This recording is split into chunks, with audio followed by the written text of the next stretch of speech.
परीक्षा पेपर फुटी प्रकरणामध्ये आता एक मोठी बातमी समोर येते। नीट परीक्षा घोटाळ्याचं कनेक्शन आता थेट लातूरपर्यंत पोहोचलंय। लातूरमध्ये पोलिसांकडून नीट प्रकरणामध्ये 4 जणांवर गुन्हा दाखल करण्यात आलाय।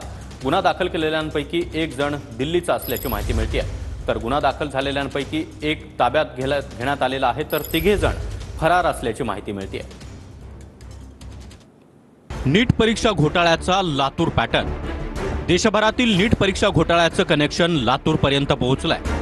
नीट परीक्षा गैरव्यवहार प्रकरणामध्ये लातूरच्या शिवाजीनगर पोलीस ठाण्यात चौघांविरोधात गुन्हा दाखल। संजय जाधव आणि जलील पठाण या 2 शिक्षकांची काल एटीएस कडून चौकशी। सुरुवातीला दोन्ही शिक्षकांना चौकशीनंतर घरी सोडलं, त्यानंतर संध्याकाळी पुन्हा एकदा चौकशीसाठी बोलावलं। संजय जाधव हे शिक्षक फरार, तर जलील पठाण यांची उशिरापर्यंत चौकशी। संजय जाधव यांचा लातूर पोलिसांकडून शोध सुरू।